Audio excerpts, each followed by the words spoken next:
राष्ट्रवादी काँग्रेस पक्षाचे विधान परिषदेचे आमदार विक्रम काळे आपल्याबरोबर आहेत। विक्रम काळेजी, शिक्षक आमदार आहात तुम्ही, परंतु गेल्या अनेक दिवसांपासून आझाद मैदानामध्ये शिक्षक आंदोलन करतात आहेत आणि टप्पा अनुदानाच्या संदर्भात आंदोलन आहे। गेल्या काही दिवसांपूर्वी नागरगोजे बीडचे जे शिक्षक होते त्यांना 18 वर्ष एका आश्रमशाळेतल्या संस्थाचालकांनी पगार न दिल्यामुळे त्यांनी आत्महत्या केली। हळहळ व्यक्त करणारी एक सुसाईड नोट त्यांनी पाठी ठेवली आहे। 3 वर्षाची मुलगी आहे त्यांच्या पाठी। हे सगळे कसे पाहता? या सगळ्या अधिवेशनामध्ये शिक्षकांच्या मागण्या पूर्ण होणार आहेत की नाही? नाही, खरं म्हणजे या राज्यातल्या ज्या विनादान शाळा आहेत त्यांचा कायम शब्द काढून आपण या सगळ्या शाळांना अनुदान देण्याचा तत्कालीन सरकारने निर्णय घेतलेला आहे। खरं तर तत्कालीन सरकारचं धोरण होतं की दरवर्षी 20% अनुदान सुरू झाल्यावर दरवर्षी 1 टप्पा, म्हणजे 20, 40, 60, 80, 100 असं 5 वर्षामध्ये 100% या शाळा यायला पाहिजे होत्या। परंतु आज सन 14 पासून आपण 24 पर्यंत पाहतो, 10 वर्ष झाली, म्हणजे हा टप्पा हे 100% अनुदान 5 वर्षापूर्वी मिळायला पाहिजे होतं, परंतु ते दिलं गेलेलं नाही। आणि म्हणून आम्ही सरकारकडे मागणी करतोय। आझाद मैदानावर सुद्धा शिक्षक आमचे असल्या रखरखीच्या उन्हामध्ये आंदोलन करतायत।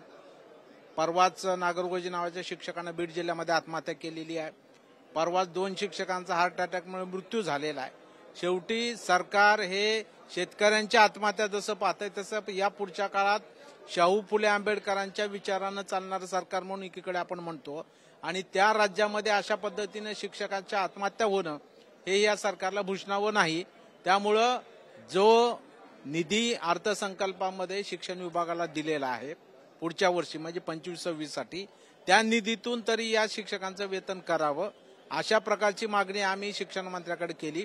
त्यांनी काल उत्तर दिलं की आम्ही वित्त विभागाला प्रस्ताव पाठवून याच्यावरती निर्णय करू, पण मला वाटतं की ठोस पावलं उचलली पाहिजेत। माननीय मुख्यमंत्री महोदय, या राज्याचे उपमुख्यमंत्री तथा अर्थमंत्री अजयदादा पवार साहेब असतील, उपमुख्यमंत्री एकनाथजी शिंदे साहेब असतील, यांनी त्याच्यावरती बसलं पाहिजे। आणि शेवटी हा शिक्षणाचा विषय आहे, महत्वाचा विषय आहे, त्यामुळे एकदाच या सर्व शाळांना 100% अनुदान देणं ही काळाची गरज आहे, तो तातडीने निर्णय घ्यावा, यासाठी आमचा संघर्ष सुरू राहील। परंतु सातत्यानं तुम्ही सगळे शिक्षक आमदार या पायऱ्यांवरती सुद्धा आंदोलन केलं, टप्पा अनुदान मिळावं त्यांना, त्याच्यानंतर पेन्शन पण मिळावी, या सगळ्या संदर्भात तुम्ही आंदोलनं केली। सरकार कुठे मात्र तुमचं ऐकत नाही। जे विरोधातले शिक्षक आमदार आहेत ते म्हणतात की अर्थमंत्री अजित पवार या सगळ्याला खोडा घालतात म्हणून, कारण की अर्थ खात्यातून या सगळ्या टप्पा अनुदानासाठी पैसे जे आहेत ते पुढे दिले जात नाहीयेत म्हणून।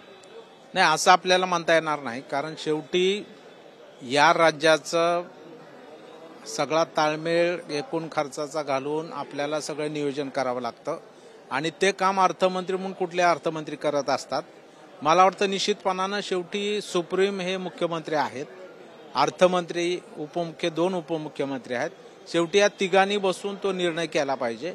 मंत्रिमंडळाने निर्णय केलाय की या शाळांना पुढील टप्पा द्यायचा 10 ऑक्टोबर 2024 निर्णय केलेला आहे। आता एकदा मंत्रिमंडळाने निर्णय केल्यानंतर मला वाटतं त्याला आर्थिक तरतूद देणं हे सरकारचं कायद्यानुसार कर्तव्य ठरतं, आणि म्हणून मला वाटतं की त्याच बाबतीमध्ये निर्णय करावा, यासाठी सुद्धा आमची सगळ्या आमदारांची आग्रही भूमिका माननीय मुख्यमंत्री आणि दोन्ही उपमुख्यमंत्र्यांकडे आहे। परंतु सरकार निष्क्रिय पद्धतीने वागत नाही का? सातत्याने तुम्ही पाठपुरावा करताय। प्रत्येक शिक्षक आमदार कोणत्या ना कोणत्या मंत्र्यांकडे जात आहे, शिक्षण मंत्र्यांकडे, अर्थमंत्र्यांकडे, मुख्यमंत्र्यांकडे पाठपुरावा करताय।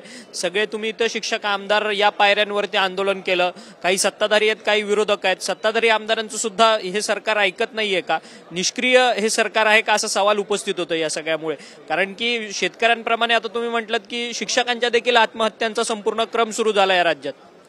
नाही, निश्चितपणानं हा विषय जेव्हा चर्चेला गेला तेव्हा काल एक दुःखद घटना घडल्यामुळं माननीय अर्थमंत्री उपमुख्यमंत्री अजयदादा पवार साहेब हे विधानमंडळामध्ये नव्हते।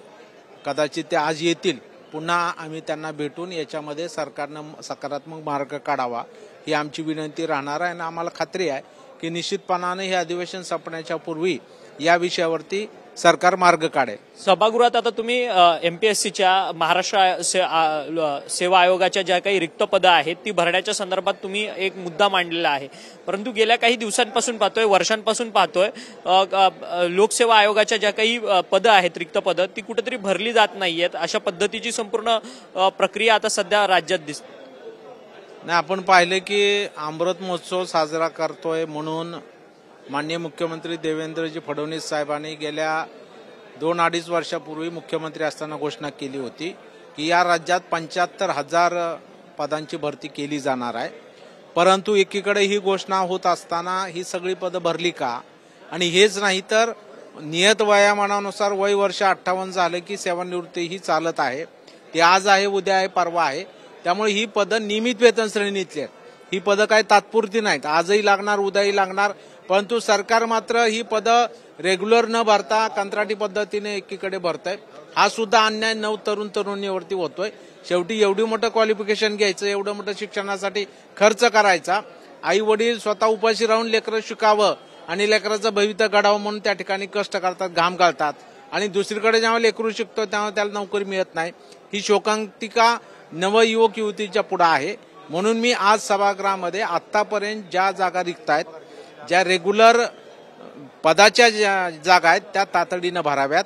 एमपीसी याच्यामध्ये निवड मंडळ आहे, पण त्यांचंही कामकाज जलद गतीनं होत नाही. 3 सदस्याची पदं रिक्त आहेत. त्याचा परिणाम त्यांच्या कामकाजावर होतो. ही पदं 3 संचालकाची पदं सुद्धा भरली जावीत, ही पण मागणी मी सभागृहामध्ये केली. माननीय मंत्री आशिष शेलार साहेबांनी उत्तर दिलं की निश्चितपणाने याची एक व्यापक बैठक घेऊन जेवढी रिक्त पदं असतील, जी नियमित वेतन श्रेणीतली असतील ती नियमित पद्धतीने भरण्याचा निर्णय, आणि ही 3 पदं भरण्यासाठी आता फाईल माननीय मुख्यमंत्र्याकडे केलेली आहे आणि त्याची नियुक्ती येणाऱ्या 8 दिवसात होईल असं आश्वासन दिलेलं आहे. धन्यवाद, तुम्ही आमच्याशी बातचीत केली. विक्रम काळे जे शिक्षक आमदार आहेत, सत्ताधारी पक्षातले आमदार आहेत, राष्ट्रवादी काँग्रेस पक्षाचे.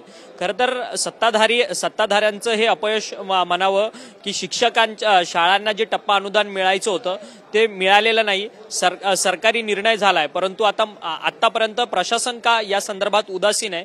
या सगळ्या संदर्भात हे शिक्षक आमदार जे आहेत ते वेळोवेळी आपले प्रश्न उपस्थित करतात आहेत, शासन दरबारी ते प्रश्न नेतात आहेत, परंतु त्यांच्या या सगळ्या प्रश्नांना प्रशासनाकडनंच उत्तर मिळत नाही अशी खंत जी आहे ती आमदार विक्रम काळे यांनी आपल्याशी बोलताना व्यक्त केली आहे. व्हिडिओ जर्नलिस्ट रोशनसह अक्षय मंकणी, TV9 मराठी, मुंबई.